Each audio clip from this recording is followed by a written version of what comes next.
You know, we've been telling you all about France's no-go zones, hundreds of Muslim-controlled areas around Paris that outsiders and cops don't dare to explore. They chose just to give it up.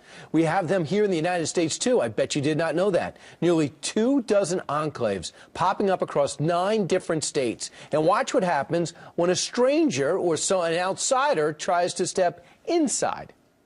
Have you on our land anymore? Come down there and you'll be arrested. But your land is open to the public. You're arrested if you come down. I'm not being nice about it because I don't appreciate y'all. The way y'all came up here. Okay? Leave. Period. You know, take leave. Leave. Period. Don't say another word. Joining us right now, the man behind that camera, founder and president of the Christian Action Network and author of Twilight in America, the untold story of Islamic training camps in America. Martin Moyer joins us right now. Martin, what was taking place right there? Where were you? Well, we were in Red House, Virginia. It's an isolated community, as most of these compounds are located in rural areas, heavily wooded, inside of the mountainous areas. And what we wanted to do was challenge their open invitation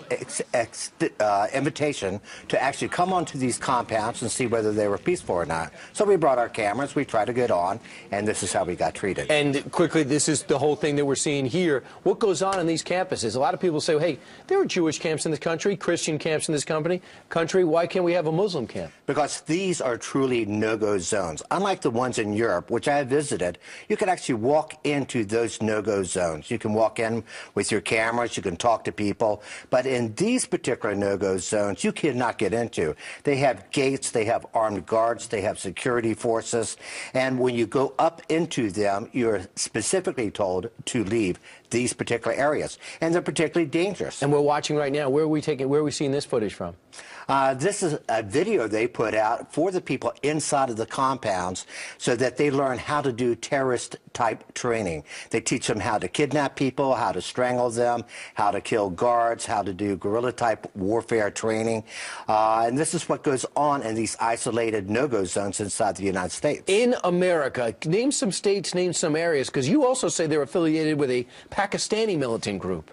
Yeah, that Pakistani militant group is called Jamaat al-Furqa, run by Sheikh Jelani, who most people haven't heard of, but that is the guy that Daniel Pearl, Wall Street Journal, was hoping to interview and was arranging to interview when he was kidnapped and then later beheaded. So name some towns, name some cities, name some states. Where are Well, you? we have him in Texas, Sweeney, Texas. We have him in York, South Carolina. We have him in Commerce, Georgia. We have him in Red House, Virginia. We have him in upstate New York. We have him in California. We have him in Michigan. They're scattered all around the United States. So right now, when you call an officer and say, hey, wait a second, you got an enclave here, this is Islamic extremists being trained on our ground, what is the law enforcement's reaction? Well, the interesting thing about these camps, they're located in very rural areas of America, which has very small police departments, and they intentionally set them up in these areas where, for instance, the one in New York, they have a total of 4 police officers. I want you to hear what you say is a recruitment, the sound of a recruitment video to fill up these camps. Listen.